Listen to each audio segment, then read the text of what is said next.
Hello, good morning, good afternoon, ladies and gentlemen. Welcome to the third in our series of managing and coping with anxiety and stress. I'm really excited to be here today, and I want to thank you for inviting us and for being so gracious with us. My name is Charles DK. I'm here with my colleague, Thaddeus Iheanacho. Both of us are medical doctors who have specialized in psychiatry. Today's topic of coping with stress and anxiety is, I think, a fantastic one. I'm going to say many things you already know, and I hope that it will at least be a refresher to you, but at most also be something that would motivate you in one way or the other, and that at the end of the day, you will get something from it. But before I start, I want to thank you all who have filled out the stress and anxiety survey, and to just make a couple of points about it. First is, if you felt any kind of way when you were filling that form, if something rose up in you that made you a little concerned, we recommend that you talk to a specialist, a psychiatrist, a social worker, a psychologist. Some of you responded in some ways about feeling down and feeling, really, really depressed. Some responded that they were having thoughts of death or wishing they were dead or suicidal. And all we will say about those things is, please talk to someone. Don't push it under the rug. Don't sweep it under the rug. Talk to someone, a psychiatrist, a social worker, a psychologist, even a regular doctor. Please talk to someone. All right, so here we go. Just a quick recap of last time. Just to start with, I want to say and stress, I can't stress this enough, that stress is beneficial. Stress is actually a good thing. Don't be afraid of stress. It is not a bad thing. You need stress. I need stress. We all need stress to get stronger, to achieve positive things, and to be successful. Because without stress, we will end up being couch potatoes, just not motivated to do anything. Something has to get you going, and many times it's stress, and that is a good thing. Don't be afraid of it. Don't be afraid of it. However, excessive stress can be destructive. But when does stress become destructive, and what should we do about it? That's what we're going to address here today. I like to show this slide on the patterns of stress, just to acknowledge that when stress is predictable, it's of moderate intensity and is controllable, that actually that's the one that helps you become stronger, resilient. It builds tolerance. And you can see this in children. If children are raised in an environment where they are protected, supported, there's absolutely no stress, everything is provided for them, then they might not have the resilience, the tolerance for stress in the future. But I know that I'm not talking to those kinds of, the audience today are people who have shown overcome difficulties and challenges, and they are resilient. So that's the audience today. But when stress is predictable, it's moderate, it's controllable, then it becomes better. And the question for us is, how can we make whatever stressful situation we are in, how can we bring it to predictability? How can we control it? How can we make it not overwhelm us? If we can achieve that, then we are successful. Because in fact, when it is unpredictable, prolonged, and uncontrollable, it becomes destructive. Now, why is this important overall? It's important because it also affects how you think. This is what happens in normal situations.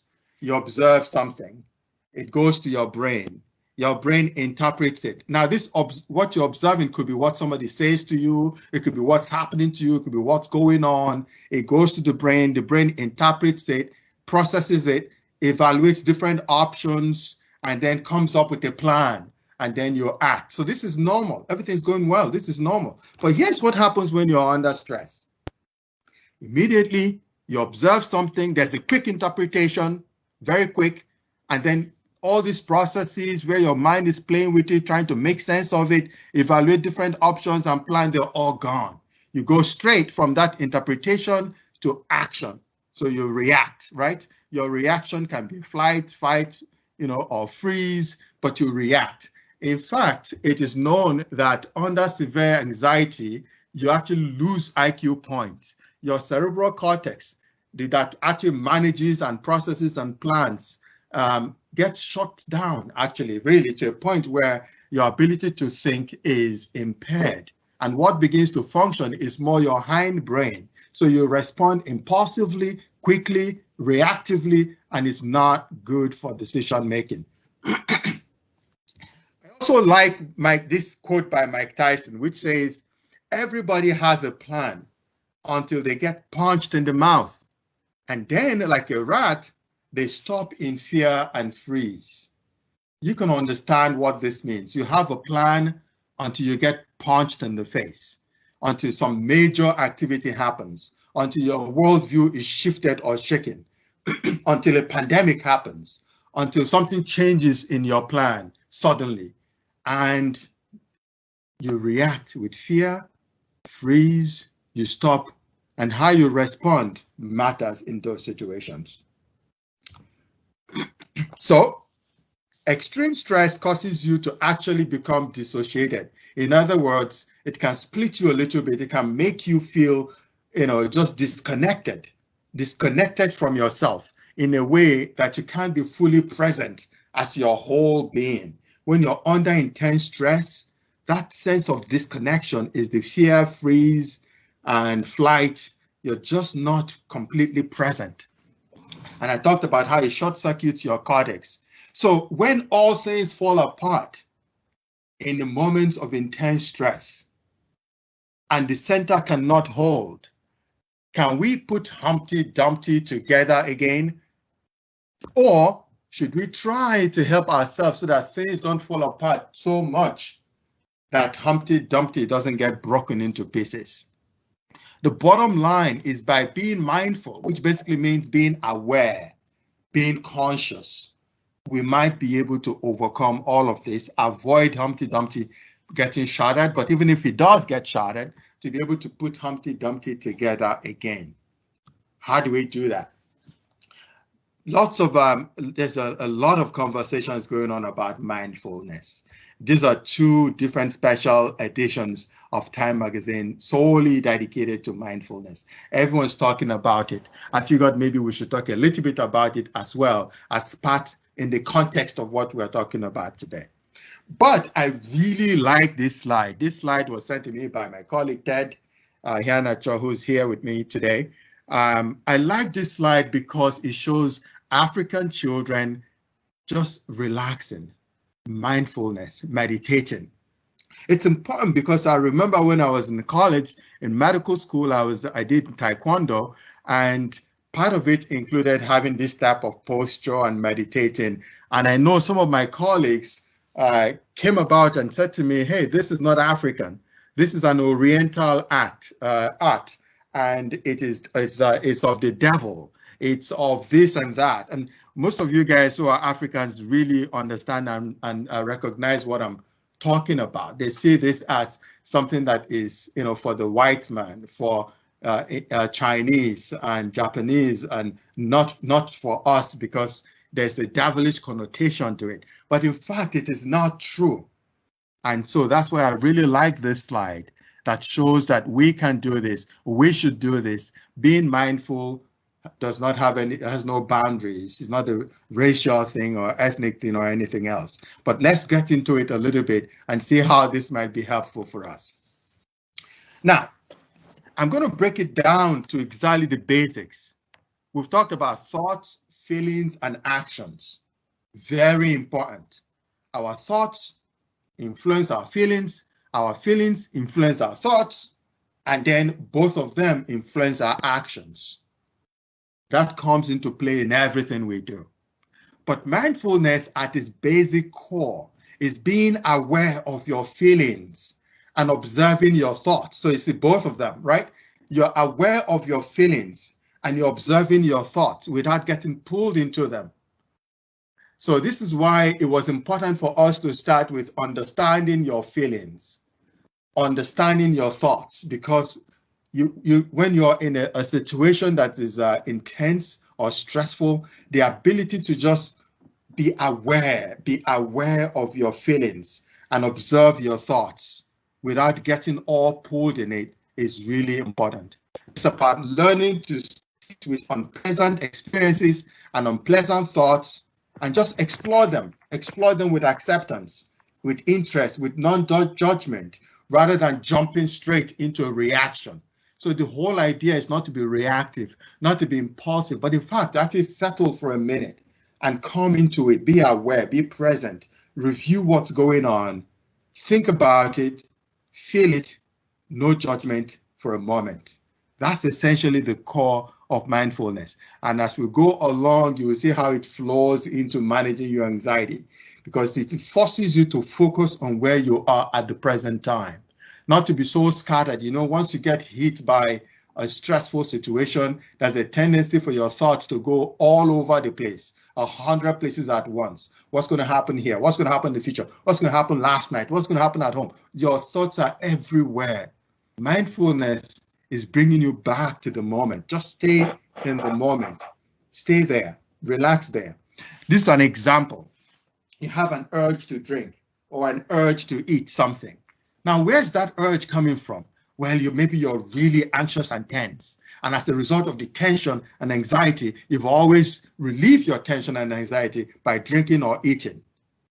But mindfulness tells you to pause for a minute. Hold on. Ask yourself, what am I feeling now? Why do I need this urge? Why am I getting this urge? What am I feeling? What am I thinking?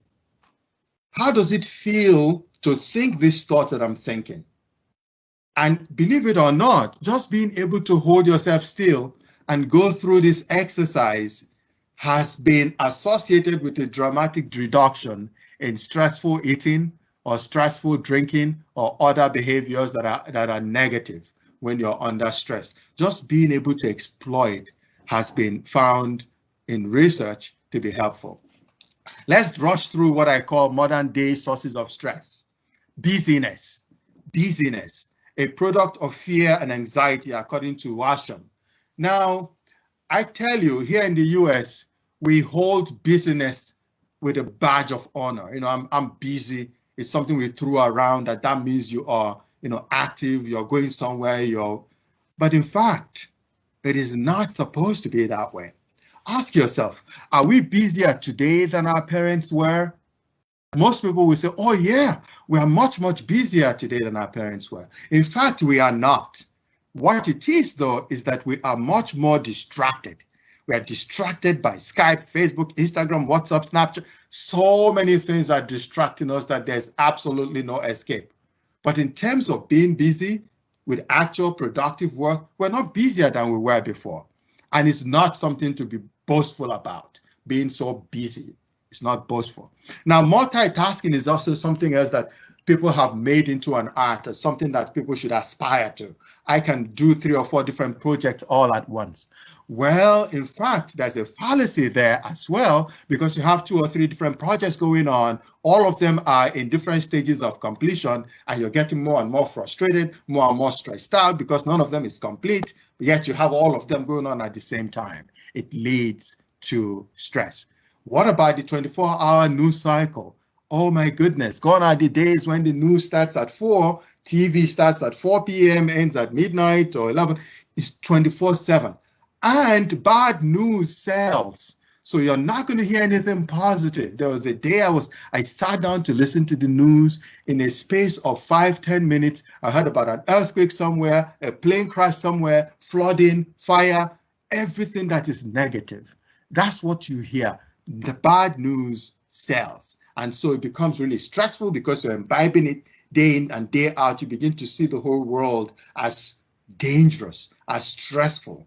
And so on. I give a lecture called, Is This World More Dangerous Now Than Before? And in fact, it's not. But That's not what you see when you're focused in the news 24/7. What about emails? Oh my goodness. I get over 1,000 emails a day. I know some of you get much more than that. Your inbox is so cluttered, is so busy that even when you're on vacation, you have to be responding to emails. When you're sleeping, you're responding to emails, and then there's a sudden ping, another email has come in, and it's controlling your life. Controlling your life, and it's very stressful. What about this whole thing about you have to respond immediately? People text you, they email you, they expect that you're going to respond in 30 minutes. Somebody called me once, Charles, I sent you stuff 15 minutes ago, you haven't responded. And now that's to make me feel like I'm irresponsible, not reactive, not active enough for something that was sent 15 minutes ago. Same with text. You can't avoid these things. They can be quite stressful. But today we're going to talk about how to make sure these things don't control your life and create more stress to you. But these are real life stressors for all of us. What about family, children needs? In those days, all of us I went to public school. I know some of you guys are probably, but I went to public schools in the corner. Everybody went to public schools, and that was fine. Now, if you don't go to private school, your kid that is 2 months old, you're thinking private school, 6 months, expensive. No books anymore, it's computers, tablets. No outdoor activities that are not expensive. It's indoor activities now because everyone is concerned about safety. And so indoor activities means buying games, buying this, buying that. Expensive, difficult, stressful. No time to relax. Your workday never ends because of the computers, the emails, the texts, and so on. It never ends. No time to hang out with friends or even to just shoot the breeze. Nothing. You're constantly busy. We also live in a world where both couples are working. Both members of a couple are working, husband and wife. Long, stressful days. Both of you come back. You still have to do home things. You're just stressed out. What about stress of just being an entrepreneur? Your ideas coming to fruition, funding, financial issues, seeing other people succeed and you're not succeeding. And it begins to make you feel you're worthless, you're useless. There's something you're not doing wrong. There's something wrong with you. All of those things are stressful. Then there's a decisions overload, being asked to decide about so many things every day, feeling overwhelmed, bombarded by pressure and the pace of life all the time. And then there's, of course, the ultimate loss of control that comes with COVID-19. Now, let us take back control. How do you do that? The first thing to note is when you are feeling completely out of control, like in a pandemic, like you've lost all control, you need to focus on those things that you can control. Focus on those things you have control over. If you sit down there and start wondering about all the bad things that are happening that you have no control over, you're going to sink deeper and deeper and deeper into depression, anxiety, stress, and so on. But shift the mental thinking. Focus on the things you can control. What can I control here? What can I do? Focus on the things that you can also create predictability around. If things are so unpredictable, ask yourself, what can I control? What is within my control? Don't blame yourself for what you can't control. Be kind to yourself. Focus on what you can do and do it well. Take mini breaks throughout the day. This is a really important instruction, recommendation, suggestion. Mini breaks throughout the day. Research have found over and over again that in the midst of stressful situations, taking 2 minutes break just to go do breathing exercises, 2 minutes reduces your blood pressure, reduces your heart rate, actually reconstructs your thinking, resets your cerebral cortex, and helps you think clearer. It's been found to be more relaxing even than music. It just completely rejuvenates you. 2 minutes. So in the time of the pandemic, some of us who work in hospitals are working 15 hours straight, 12 hours straight in the hospital at the beginning. And you've got to find 2 minutes in between to just go do mini breathing exercises and so on. But you need to be able to know where you are before you can do that. We'll get to that in a minute. Another really important thing to note is that you have to declutter your mind. declutter as if the less the number of decisions you make in a day, the better for you. Making a decision actually burns energy. It takes energy and it can be draining. So if you have to make 20 decisions in one day, you can have decisions fatigue. You're drained, and then you start to make poor decisions right after. Therefore, plan ahead, right? Plan, have clear routines and habits that you can say, on Monday I do this, Tuesday, Wednesday, morning, afternoon, night. Same with food. I'm going to, you can plan a meal plan ahead 1 week. We're going to eat this on Monday or Tuesday, Wednesday, Thursday, have it written. Same with what you're going to wear. You don't wake up that morning and think, okay, what am I going to wear today? Okay, what am I going to eat today? That's already 2 big decisions. And the more of those things you make, the more you're wearing yourself down. So, so plan ahead. The other thing that you should also learn to do is to put things in boxes, right? Plan when you're going to worry. At 3 o'clock, I'm going to drop everything and focus on this event that has struck me. I'm just going to sit on it for 30 minutes, worry about it, think about it, plan, and then at the time, as soon as 30 minutes is over, you close that box and then you go to the next box. If there's something that has to do with family, it comes up while you're doing a different work, you tell yourself, you know what, I have already assigned that, 6 p.m. is when I'm going to think about that and worry about that and so on. So if you put all those things in boxes, they don't intrude into other things you're going to do during the day. It allows you to be more effective, to make more, simpler decisions, easier decisions, quicker decisions, and think clearer. So planning to declutter your mind is really helpful. Now let's talk about emails and the news cycle and all of that. As I said before, don't let your emails control your life. Don't let the news cycle, don't let all these things control your life. Assign times for emails.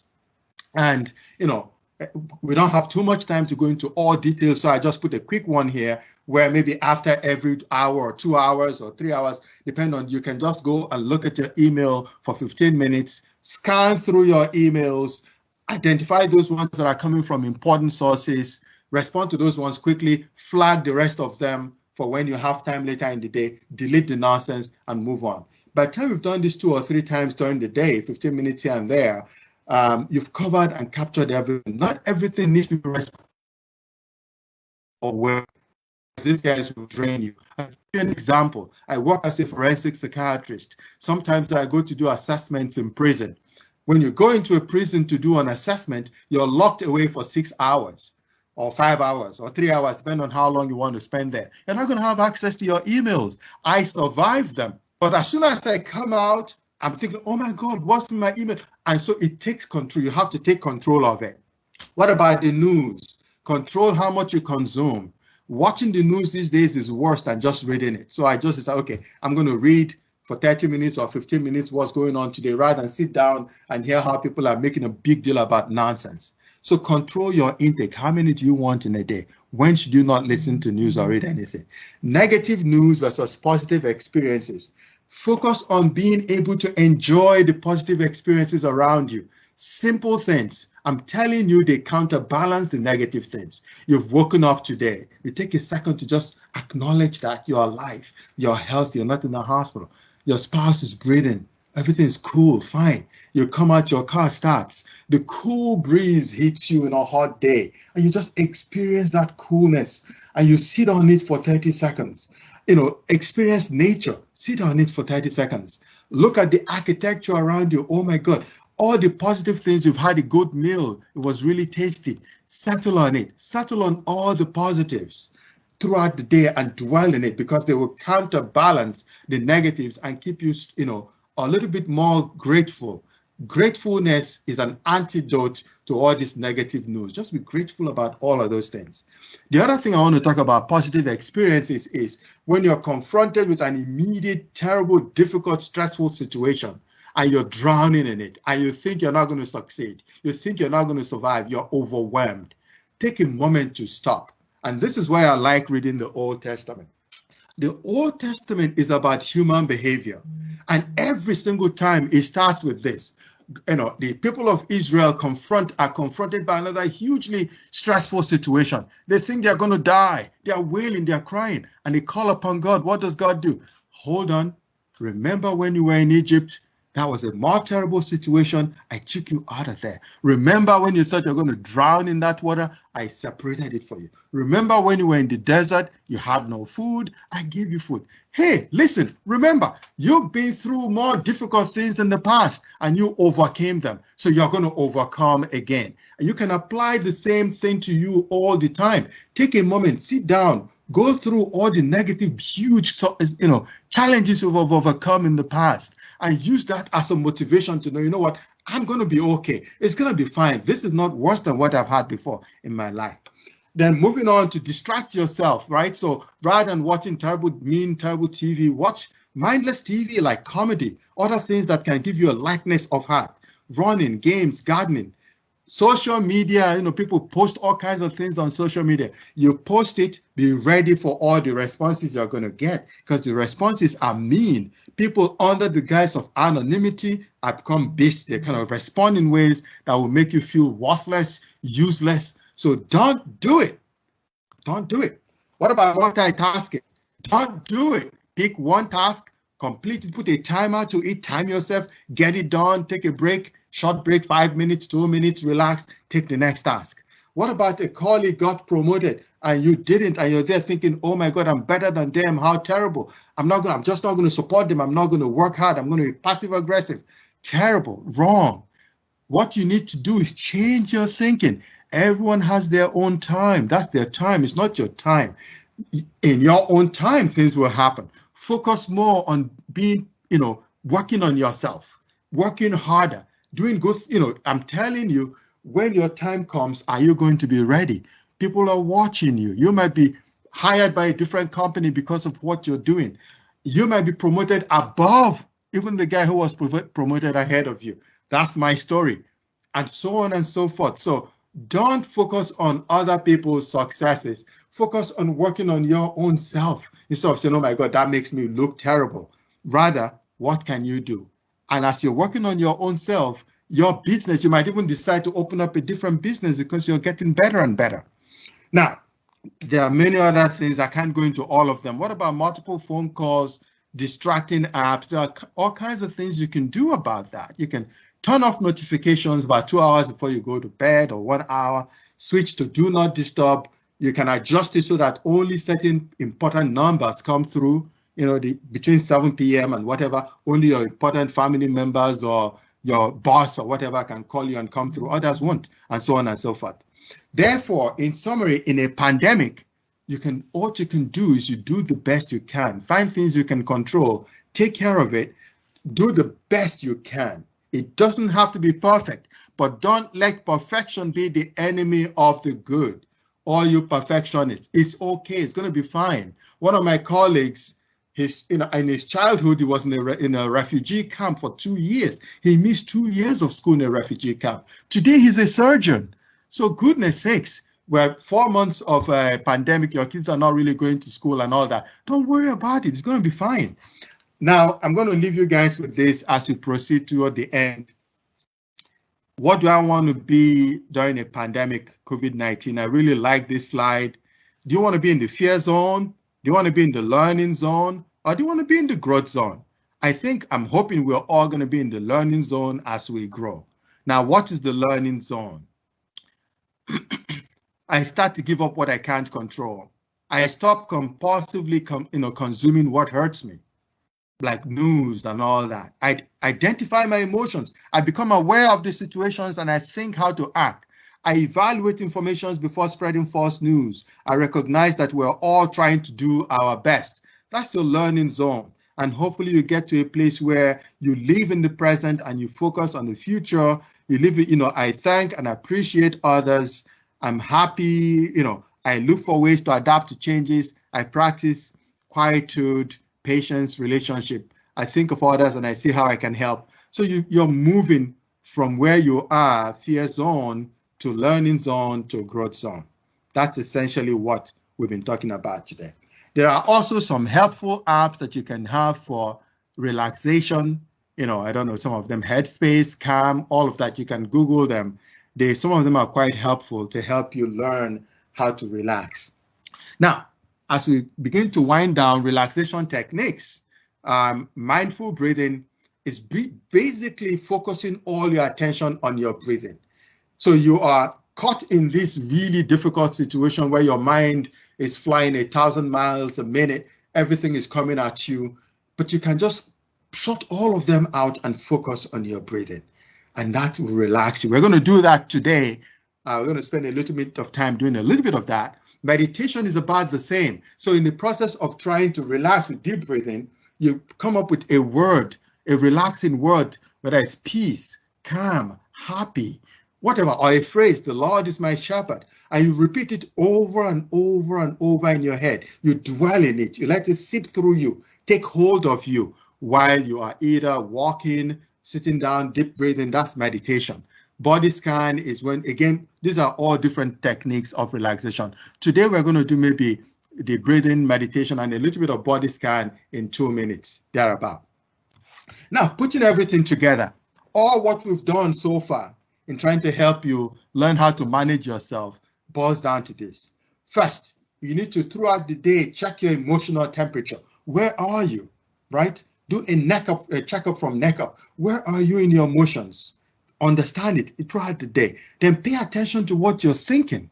How are they affecting your emotions? Are they negative thoughts? If they are, try to find positive thoughts to replace them. Your affirmations, because those negative thoughts are false, but you need to identify them. Then ask yourself what you're doing. Monitor your actions. What do you need right now? If you need food and you're trying to make big decisions, important decisions, you're going to make a wrong decision. If you need rest and you're trying to make important decisions, the chances of making wrong decisions are higher. So find what you need and take care of it at that day, whatever, just find it.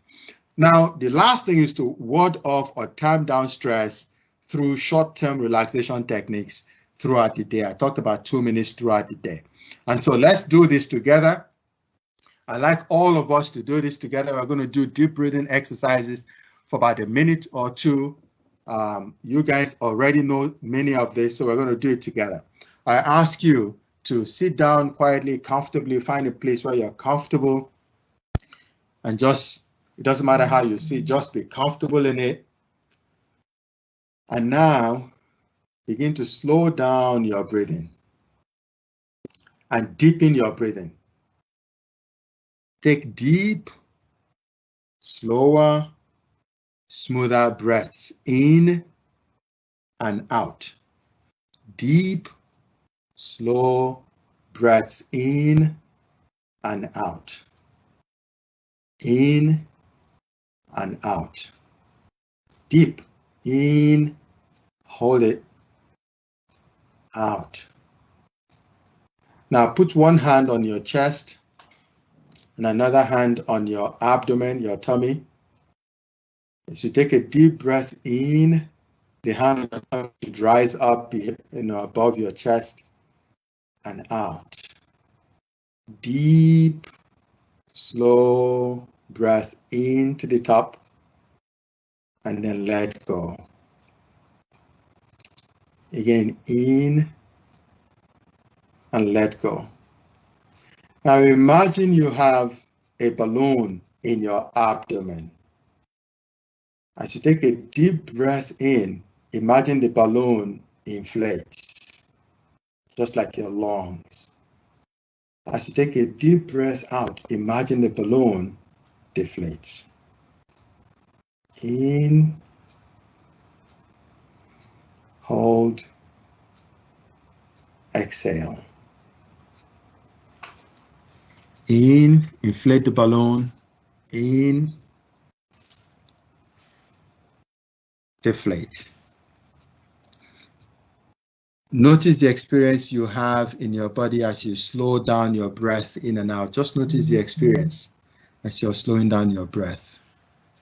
Continue to breathe in gently, in and out. Don't force anything, just gentle, deep breaths in and out. Focus on that balloon inflating and deflating. In and out. Now, as you're breathing in, check in with different parts of your body. If you notice any tension in any part of your body, breathe in relaxation to that part of your body. and breathe out the tension. In and out. Allow your body to relax as you do that. Breathe in relaxation to that part of your body and breathe out the tension. In and out.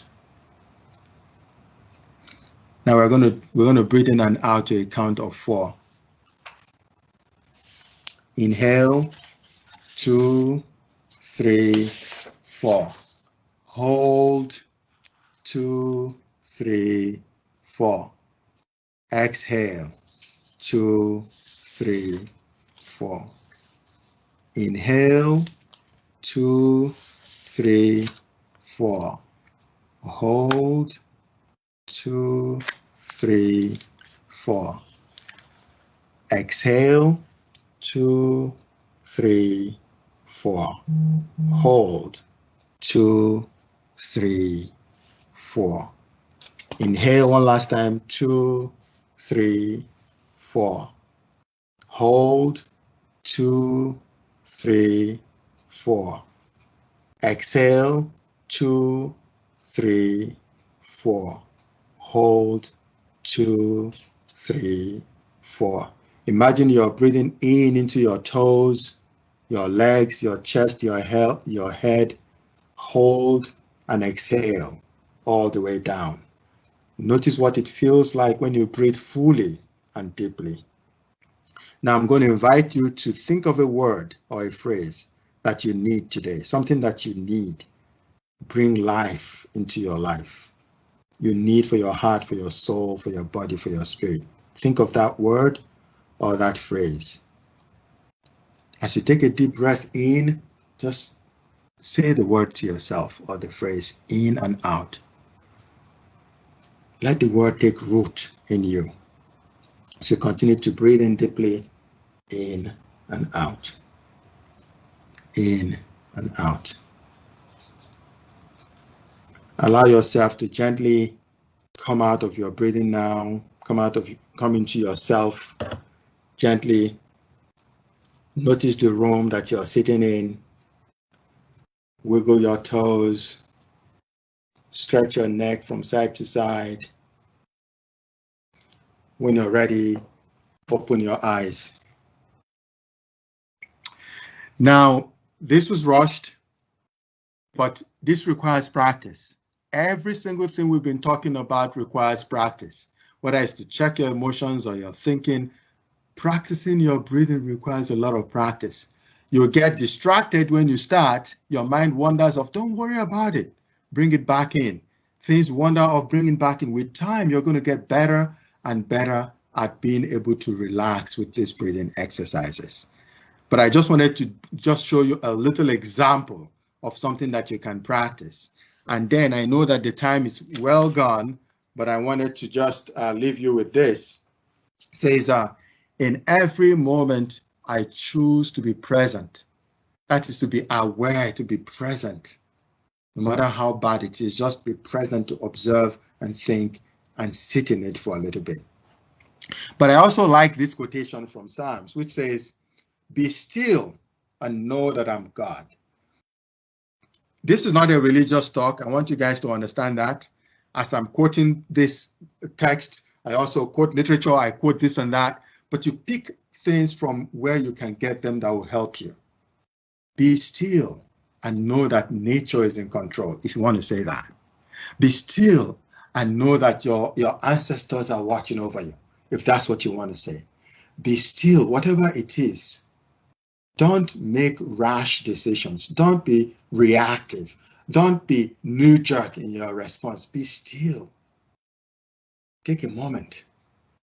Understand it. Settle in it. And then move.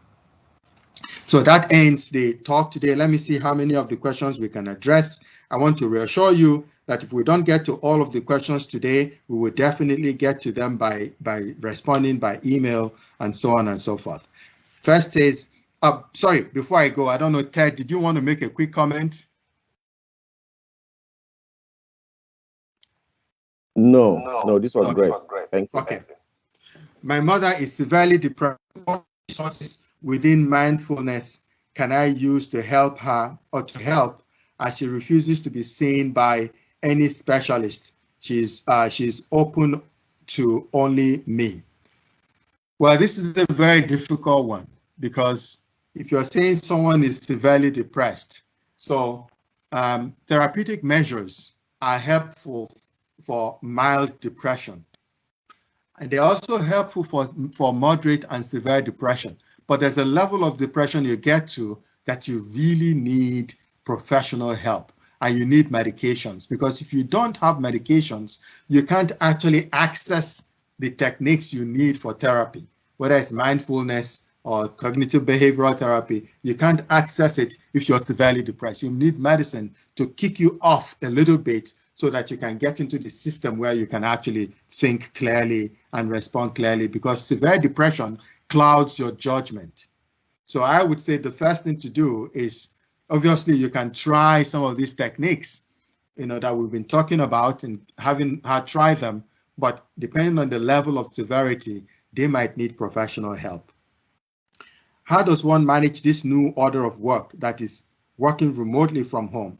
I think more pressure is building up when you have to work till midnight now. Absolutely great question.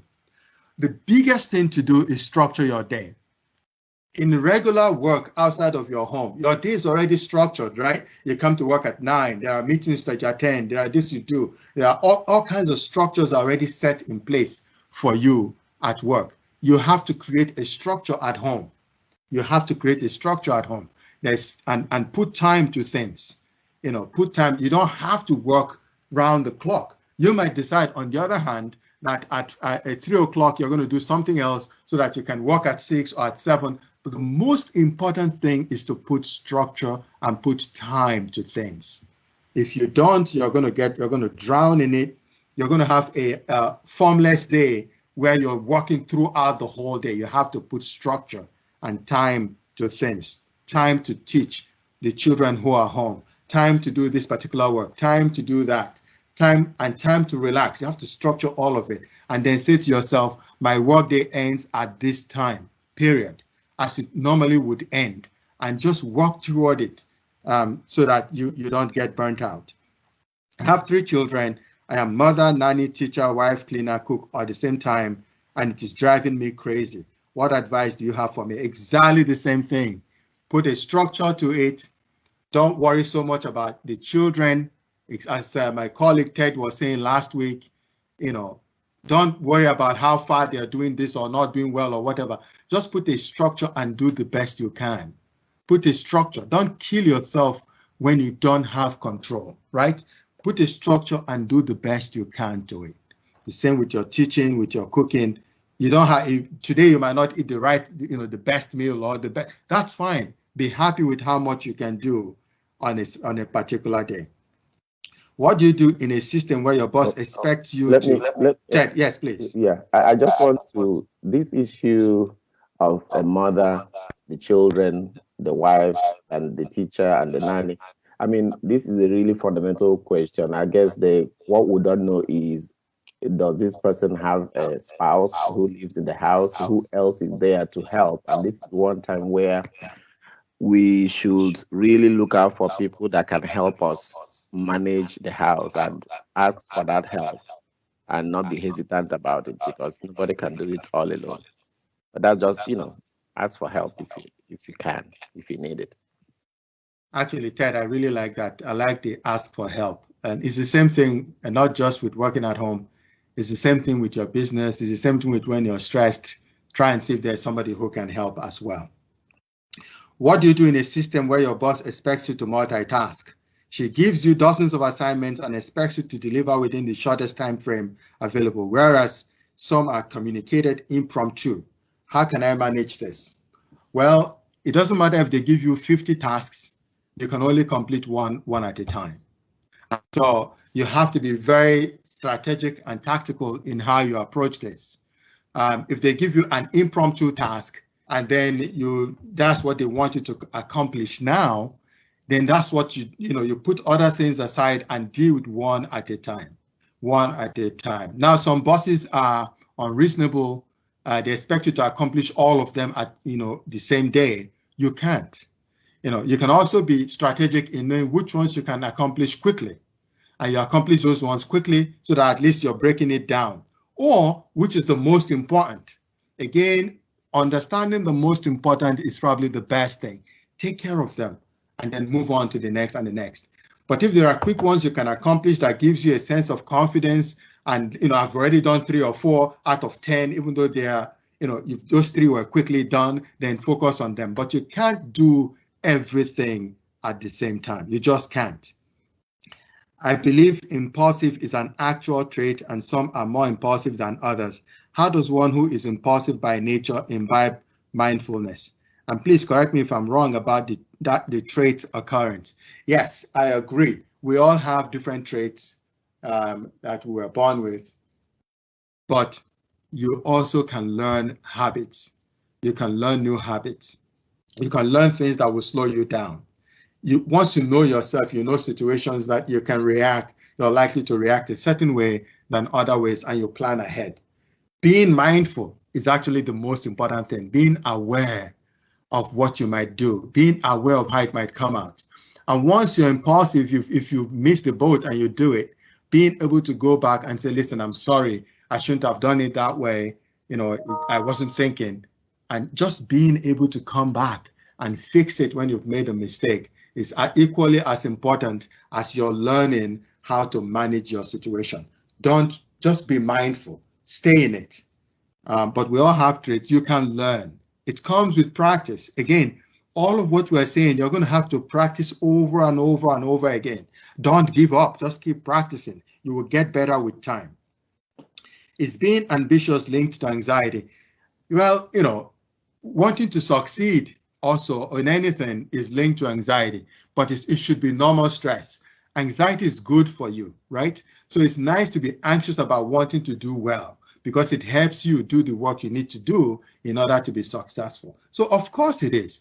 However, when anxiety begins to intrude in your ability to think clearly, to function, to take care of regular activities, to be free with friends, and so on and so forth, your occupation, your anxiety is now becoming a problem. It's intruding into your life. That it has crossed the line. So that's a difficult kind of anxiety. What does autogenic training imply? Listen, I don't want to go into that. It's more complicated. It's another form of relaxation, but I don't want you to even get there yet. Focus on the simplest one, mindful breathing. And then with time, maybe next week, if we have time, we can get into progressive muscle relaxation, visualization, which we all do. You'll find it, and then autogenic. But don't get into those ones. Let's do the simple things first. How do you really manage the anxiety that comes with activities that appear to be recurring and you just cannot get them all done? Anxiety that comes with activities that appear to be recurring and you just cannot get them done. I'm not sure I really understand this. So there's an activity that you do all the time or that continues to occur, and each time it comes, you're anxious. Each time it comes, you're anxious. If that's what you're saying, how do you manage the anxiety? How you manage anxiety is the same, regardless of where it is coming from. How you manage anxiety is the same. It's, again, thinking, why are you anxious about this? What are you thinking about it that is making you anxious? Are you thinking that you're not being able to do it means you're dumb, you're stupid, you're silly, the whole world is going to come to an end? Are you thinking, what is it about the activity that makes you anxious? You need to first focus on that and then begin to challenge those things and address the ones that you can address, and let the ones that you can't address, find people who can help you. But first you need to understand why that particular activity causes you anxiety by checking yourself and checking your thinking around it. Can negative news affect my business? Anything can affect you if you allow it to. See, that's the thing, right? You have a role in this. What you allow takes hold in you. So it's important to know what's going on. It's important to know about negative news. But when you dwell in it 24/7, as is happening now, if I put on CNN now, there was a time when at the peak of the pandemic, you can't hear anything else but the pandemic. and it's all negative. So if you allow it to take hold of your life and begin to influence how you're thinking, the whole world is catastrophic. My business, what's the point in getting to business because it's a terrible world out there? What's the point in making the extra effort? Now the bad news has taken root in you and is affecting you in all kinds of ways. It's not just your business, it's going to affect your whole life. So you need to know how you moderate it, how you tolerate it, and how you shut it off. Shut it off and just take the ones you can take by reading them. I think reading is actually better because you can read the news and assign 30 minutes to it or 15 minutes. You read it, you scan it. There's no dramatic melodrama attached to it. You move on. Let me also add something to that while you take a breather. The thing about news and events is I think it was one of the Obama's team said, never miss every crisis is an opportunity. Never waste a crisis. In bad news as well, you can look for how can you, as an entrepreneur, is this something that I can leverage off of? Because every bad news, and when I say bad news, I mean events that happen around us, events that happen in the country, in Africa, in the world, presents an opportunity. And that is true for everything. So when you have an event that looks negative, it is really, as an entrepreneur, it is really important to, yes, listen to you take a look at it, but also look for the opportunity in it, because it does have an opportunity. You want to see how, and not everything is going to be opportunity for you, but it's important to think about the other aspect of it, which is an opportunity. For example, in this corona pandemic, everybody is at home. Schools are shut down. People are working from home. Well, what do people who are working from home, what do they need? They need to have internet access. They need tablets. They need to have online access to school. So there are people who are actually, of course, benefiting from this crisis. So there is always the chance that as an entrepreneur, a bad situation or a bad news can present an opportunity. I really like that, Ted. Thank you very much. Now, how many times a day should someone practice breathing exercises to stay healthy? So when you're practicing it to get the hang of it, you can practice it as often as you can. But the way to practice it actually is throughout the day, things come up that you've had a really stressful morning or a really stressful hour, and you want to go into another important meeting. That's the time to take 2 minutes, shut the door, and then get into this breathing to clear your mind, refresh yourself for the next meeting. You can do that all through the day, any new activity. As you're closing one activity, if you have the time, you can get into a breathing. Now, if you don't have the time and you're walking, you can actually meditate while you're walking. You can pick one, peace, calm, and just meditate on peace. What does it mean to be at peace? I'm going to be at peace today. This meeting is going to be fine. You just meditate on it over. You focus your mind. As you think it, so your body aligns itself. If you wake up in the morning and say, oh my God, it's going to be a bad day, your body begins to align to this bad day. If you wake up and say it's going to be a great day and your peace is going to be joyful, your body begins to align with it. If it's a phrase, the Lord is my shepherd, you're walking down to this meeting, you're repeating it over and over, the Lord is my shepherd, it's going to be great. What does it mean to have a shepherd? It means somebody's taking care of you. I'm going to be taken care of, it's going to be fine. Whatever it is, the phrase you want, peace, joy, calmness, intelligence, brilliance, you just repeat it over and over as you're taking deep breaths in and out, as you're walking from one place to the other. That's still part of practice, and that is clearing your mind and focusing you again and telling you it's all going to be fine. Can stress and anxiety create long-term trauma for an entrepreneur? Yes. Let me just say to you that stress, my friend Ted mentioned this last week, stress can lead to all kinds of physical problems. Anxiety can lead to all kinds of physical problems, hypertension, diabetes, stroke, and they can worsen what is already existing as well. So this is why it's important to manage stress properly. Ulcers that can lead to bleeding can come from stress. Forget migraines, headaches, diarrhea, irritable bowel syndrome. Stress can can affect every organ. So manage your stress, you'll be better. I chose to be present in every moment of life activities. Wouldn't I be overstressed? Are we not supposed to take one step at a time, as the popular quote says? Yeah. So when I say be in every moment, be present, what does that mean? What it means is not that you should be overtaxed by being present, but it's actually related to more anxiety than more stressful situations than when you're watching TV, right? So if I'm watching mindless TV, I'm present watching the TV, right? I've shifted my focus from everything else. It's really where you focus your attention. It means focusing your attention on one thing at a time. That's actually what it means. And that's what you're saying. Focus your attention on one thing at a time rather than so many different things at a time so that you become stressed.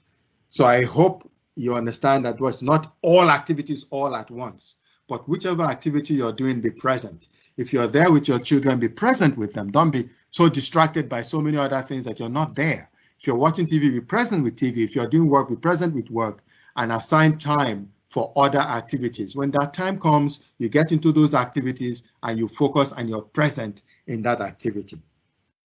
What is the difference between stress and anxiety? Well, it could be semantics. There's a whole lot. Anxiety disorder, it's a medical term. Stress is part of anxiety. Anxiety is part of stress. Go back to the emotions chart that I gave you. When you're stressed out, when you're anxious, there's slight differences, but they're more or less, we use them interchangeably. Stress is more acceptable than I'm really anxious, because anxiety talks about a feeling of impending doom, not knowing what is around the corner. Oh my God, and you get worried. So it's more of a worry than stress itself. So when you have excessive worry about something and you begin to feel that there will be a negative outcome, an impending doom, you're in the anxiety realm, as opposed to just being stressed out by too much work, too much thinking, too much activities, and so on and so forth. But they can lead to each other. My daughter said she started having endless thoughts of dying recently. As a result, she's unable to sleep out of fear. She has just graduated as a doctor, lives in Europe. How can I help her? The best thing you can do is to encourage her to see a psychiatrist, a psychologist, or a therapist. She's in Europe. Hopefully those things will be readily available. What you're seeing is what you're describing to me are signs of major depression, and it sounds like it's getting to be really serious. That's why it's affecting her sleep. It's probably affecting her eating habits. It's affecting her energy. It's affecting her ability to perform her activities as normal. And it's got to the point where she's thinking, what's the point of being alive? Depression beclouds your thinking. It makes you see everything in a negative light. It makes you not be able to see light at the end of the tunnel. It begins to make you feel like the best way out is to kill yourself, because you are a burden to yourself, you're a burden to the society, you're a burden to your family, to your husband, your kids.